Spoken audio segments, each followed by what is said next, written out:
session with the enrichment project.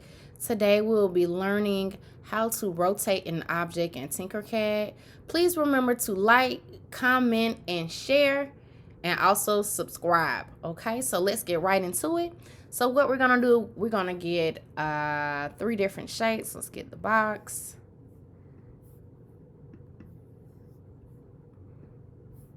Let's get a cone.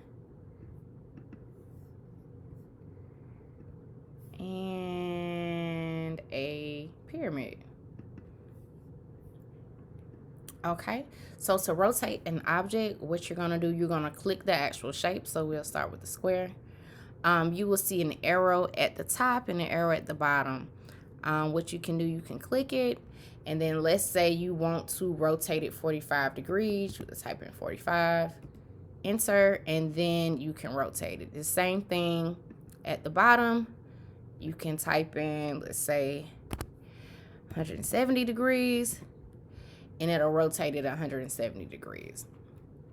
Also, you'll have the option to actually click it and move it over to the left and the right. So if you want to manually rotate that object, you can.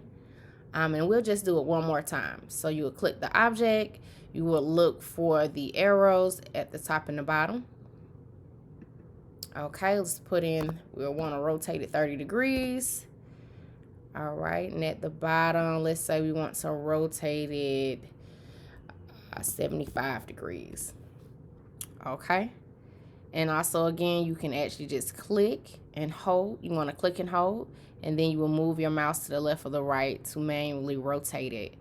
All right, that is it for our session for today. That is how you rotate an object in TinkerCAD. Again, like, comment, and subscribe, and we will see you at our next tutorial session.